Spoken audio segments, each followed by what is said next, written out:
आज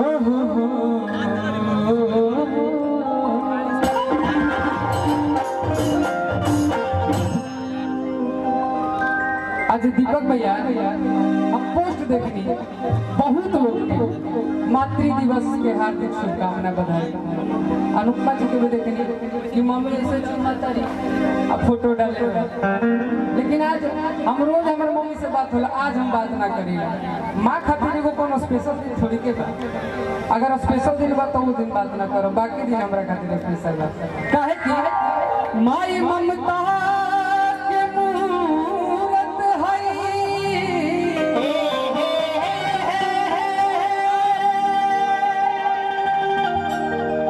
बापू दया के सागर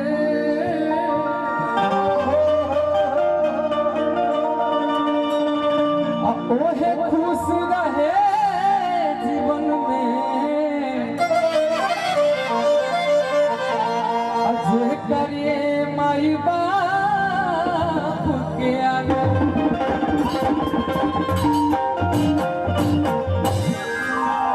लेकिन आज हमने तिलकोत्सव में बानी तो ओहो गाना होई और कि कहां से आवेला गंगा भरिया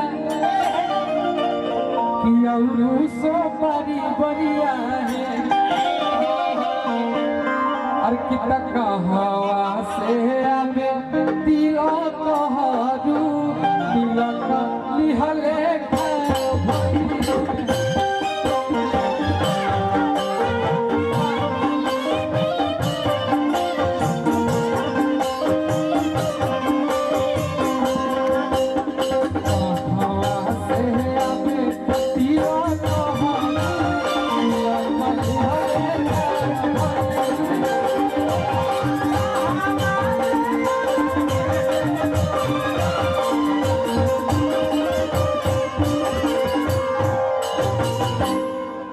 ले खाड़ भइले। लेकिन वो भैया खातिर हमरा तरफ से दू लाइन कि तेरा सेहरा बड़ा सुहाना है, कि तेरा सेहरा बड़ा सुहाना है,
आज अजय भैया राकेश भैया जितना भी बानी सब कलाकार के यहाँ बड़ा सम्मान से बोलेंगे।